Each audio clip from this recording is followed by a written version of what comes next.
Eh bien, Alain et Ril, je crois que je ne vous présente plus Ambre. Il me semble que vous vous connaissez bien tous les deux. Et je pense qu'avec Ambre, on ne s'ennuie jamais, et certainement pas au lit. Bonjour Ambre. Bonjour Brigitte, bonjour Alain. Alors, je vais quand même dire aux auditeurs que je suis ravie de parler à mon papa et à ma maman. Voilà, mon papa et ma maman dans la sexualité, c'est quand même eux, je les présente. Et je les remercie du fond du cœur.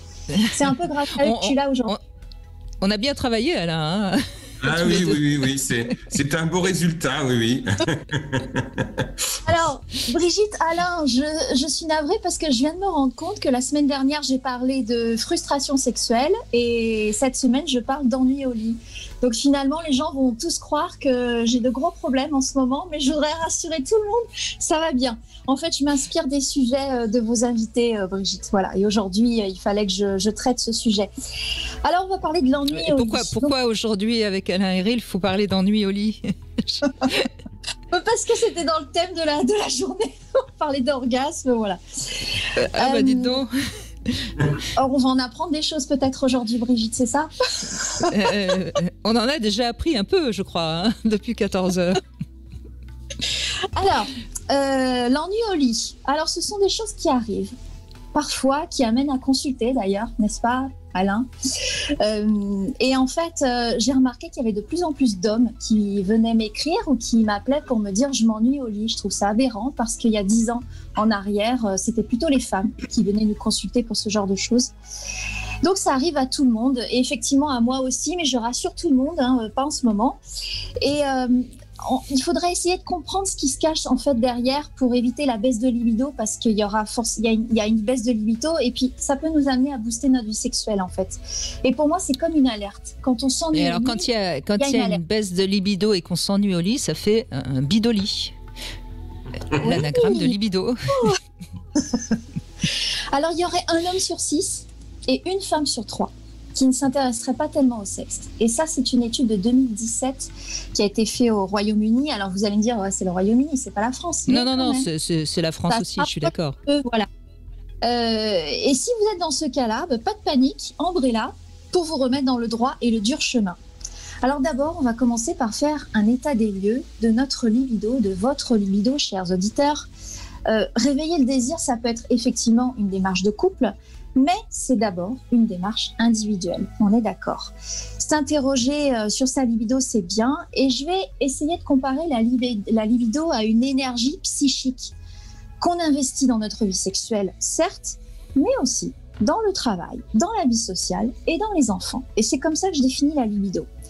Et alors, on fait un petit calcul mathématique. Si on consacre 80% de notre libido en ce moment au travail parce qu'on est excité, excitation liée au pouvoir, à l'argent, à la reconnaissance. Et si on consacre 20% par exemple à la recherche d'une crèche pour le bébé, si on fait un calcul très rapide, 100%, il ne reste plus rien pour sa vie sexuelle.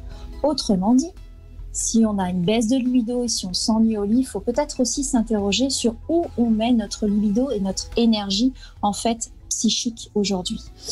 Alors voilà, je vous interroge, comment vous répartissez votre libido aujourd'hui? Et puis ensuite, on passe à l'acte. Et comment passer à l'acte? On va écouter d'abord les différents conseils de Alain qui est là, de Brigitte entre 14h et 16h sur Sud Radio du lundi au vendredi. Mais on va écouter aussi les différents conseils des blogueurs, des blogueuses, des Instagrammeurs, des Instagrammeuses. Voilà, il y en a partout en ce moment, ça fleurit sur le net. Et puis, on les écoute, on les regarde et puis ils parlent de leur sexualité. Alors on découvre des choses, on découvre les blocages, on découvre les jouissances.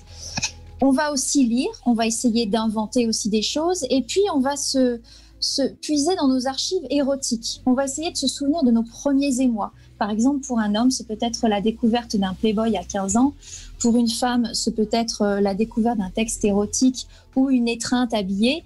Voilà, il faut essayer de puiser dans ces archives. Pourquoi aujourd'hui, je n'arrive pas à retrouver cette libido que j'avais à 15-16 ans? La troisième chose dont je vais parler, c'est la resexualisation du partenaire. Vous savez, c'est celui qui se pointe à table au petit déjeuner en pyjama, un peu débraillé. Bah oui, c'est un partenaire sexuel, lui, qui se pointe au petit déjeuner depuis 20 ans. Et on a peut-être tendance à l'oublier, en fait, des fois, Alors on le regarde, et puis on se regarde, et puis on se dit aussi, bah oui, peut-être que moi aussi je suis un partenaire sexuel. Alors où elle est la partenaire sexuelle et où il est le partenaire sexuel il y a 20 ans. Donc réfléchir à ça aussi. Et puis j'ai parlé de masturbation, en référence à une jeune fille qui m'a contactée il y a quelques jours par téléphone, qui a 20 ans, qui s'appelle Anna, et qui me disait qu'elle s'ennuyait énormément au lit et qu'elle pensait ne jamais avoir eu d'orgasme. On est en plein dans le sujet de la journée. Et je lui dis, vous êtes sûre de ne pas avoir eu d'orgasme? Elle me dit, oui, je suis sûre. Et après, quand j'ai commencé à lui parler de masturbation, elle me dit, mais en fait, je ne me suis jamais touchée, ça me dégoûte. Voilà. Donc là, oui. Je lui ai dit, oui, ça va être compliqué, effectivement, de trouver l'orgasme. Donc voilà, je voulais parler de masturbation parce que peut-être que quand il y a une perte de libido, quand il y a, on n'investit plus dans l'énergie sexuelle, peut-être que ça fait longtemps qu'on ne s'est pas masturbé, qu'on n'a pas redécouvert un petit peu les sensations, le bien-être que peut apporter un orgasme ou une jouissance. Il faut essayer aussi d'explorer autre chose que la pénétration et partir à la découverte d'autres zones érogènes. Il faut communiquer avec son partenaire. On le disait la semaine dernière, Brigitte, avec votre invité, parler de sexualité avec son partenaire, c'est aussi parler de technicité, en fait. Et c'est aller dans le vif du sujet et dire ce qu'on aime faire, ce qu'on aime recevoir, ce qu'on n'aime pas faire, ce qu'on n'aime pas recevoir. Donc, il faut vraiment parler entre soi et communiquer. Et au final, on disait la semaine dernière, c'est tellement difficile de parler de sexualité, même avec son partenaire et même avec celui avec qui on vit depuis très longtemps. Donc, oser dire à l'autre ce qu'on souhaite, qu'on ne souhaite pas. Et puis, pour conclure, pour être bien dans sa sexualité, pour pas s'ennuyer, je crois qu'il faut aussi beaucoup essayer en tout cas, de retrouver les débuts du couple. Ces moments où on se sautait dessus, où il y avait de l'admiration entre les deux. Et ces moments-là, je les appellerais pour moi les graines du désir, en fait. Je suis sûre que si on essaye de retrouver ces moments-là du tout début, on arrive peut-être à limiter l'ennui et à retrouver une bonne libido. Voilà. Absolument. Alors j'ajouterais la dimension du jeu. Si les gens s'amusaient un tout petit peu plus dans la sexualité, je pense que ça relancerait aussi.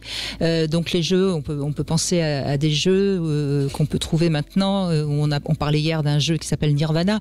On peut penser à des jeux de rôle. On peut penser tout simplement à s'amuser à essayer une position un peu abracadabrante qui forcément ne marchera peut-être pas, mais qui au moins nous aura fait rire.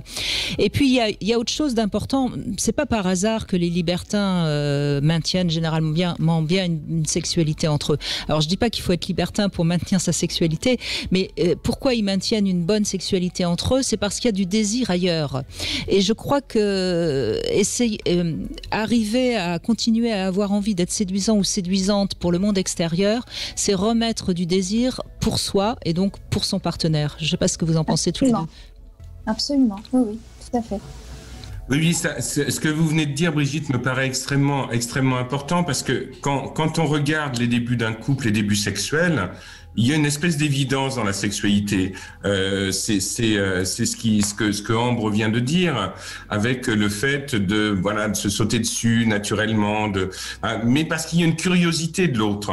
Et l'ennui vient aussi du fait qu'on a perdu la curiosité de l'autre.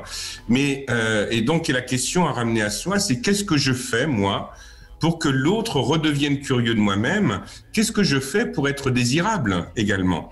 Et ça, c'est absolument fondamental parce qu'on attend tellement que ça vienne de l'autre. Chacun est campé sur sa montagne et puis on se rencontre jamais.